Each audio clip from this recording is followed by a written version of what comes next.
show you how I've been baking my cakes recently to help keep them very moist. To start, I'm going to preheat my oven to 350. If you've seen my videos, you know I always keep those cookie sheets down at the bottom rack.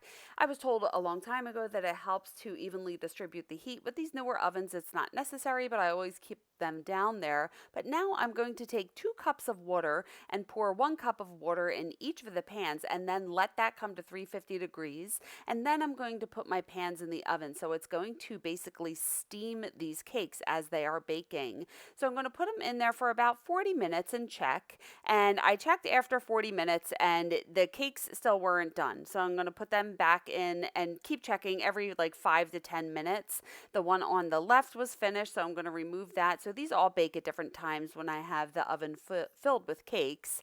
And before I put the next set of pans in there, I want to refill those bottom cookie sheets with some more water. So again, I'm just going to fill up that measuring cup with 2 cups of water and pour 1 cup into each pan. Now, because the pans are really hot, they're kind of going to warp when I fill them.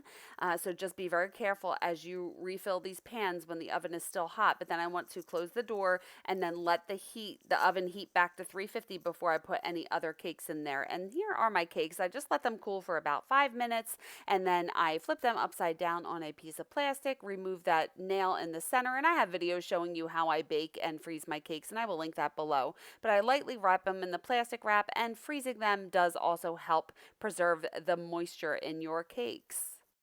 And then just to show you the texture, I go over this in my video on how I fill cakes, and that will be linked below, but I just cut the edges off and then I level it, and then I just trim that excess that's hanging off the side. But look at this. It's a little difficult to tell in the video, but it is very moist. It's not dry at all. I just love the texture of the cakes like this. And then, of course, I fill my cakes and wrap them up until I'm ready to ice them.